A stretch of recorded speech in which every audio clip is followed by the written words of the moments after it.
বিদেশি কোম্পানিকে চট্টগ্রাম বন্দরের বিভিন্ন টার্মিনাল পরিচালনার দায়িত্ব না দেওয়ার দাবিতে চট্টগ্রাম বন্দর ভবনের সামনে অবস্থান কর্মসূচির আয়োজন করা হয়েছে।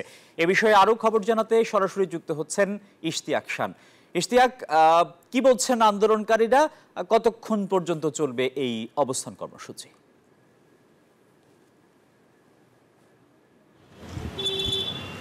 ধন্যবাদ আপনাকে। আসলে এই মুহূর্তে যে অবস্থান কর্মসূচিটি শুরু হয়েছিল সকাল 10টা থেকে, সেটি আসলে এখন পর্যন্ত চলমান রয়েছে এবং সেটি মূলত চট্টগ্রামের নিউ মেরিন কন্টেইনার টার্মিনাল এবং এনসিটি সহ আসলে বন্দরের যে কন্টেইনার টার্মিনালগুলো রয়েছে সেগুলো পরিচালনার জন্য কিন্তু আসলে যে বিদেশি বিভিন্ন প্রতিষ্ঠানকে আসলে আহ্বান করা হচ্ছে এবং সেটির বিরুদ্ধে কিন্তু আসলে গিয়ে চট্টগ্রাম সুরক্ষা কমিটি এখানে অবস্থান কর্মসূচিটি পালন করছেন এবং এই যে চট্টগ্রাম সুরক্ষা কমিটি যে অবস্থান কর্মসূচিটি পালন করছেন তাদের সাথে কিন্তু এখানে একাত্মতা প্রকাশ করেছেন জাতীয়তাবাদী যে শ্রমিক দল রয়েছে তারা, অর্থাৎ সিবিএর পক্ষ থেকেও কিন্তু আসলে যেটি বলা হচ্ছে যে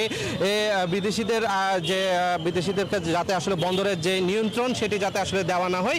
এই ক্ষেত্রে তারা যেটি জানাচ্ছেন যে বন্দরের যে নিয়ন্ত্রণ সেটি যদি আসলে বিদেশিদেরকে না দিয়ে যাতে দেশীয় যে সকল কোম্পানিগুলো রয়েছে তাদেরকে যাতে আন্তর্জাতিক মানে করে গড়ে তোলা হয় বা তাদেরকে তুলে আসলে দেশীয় প্রতিষ্ঠানগুলোর মাধ্যমে যাতে বন্দরের যে কর্মকাণ্ড সেটি আসলে পরিচালনা করা হয়। অন্যদিক থেকে যদি বলা হয় তা অনেকে আসলে আশঙ্কা করছেন যে বন্দর যদি বিদেশি কোম্পানিদেরকে দেওয়া হয়ে থাকে সেই ক্ষেত্রে যে বন্দরে ব্যবহারকারী যে শ্রমিকরা রয়েছেন তাদের যে চাকরি বা কর্মক্ষেত্র সেটি আসলে নষ্ট হবে।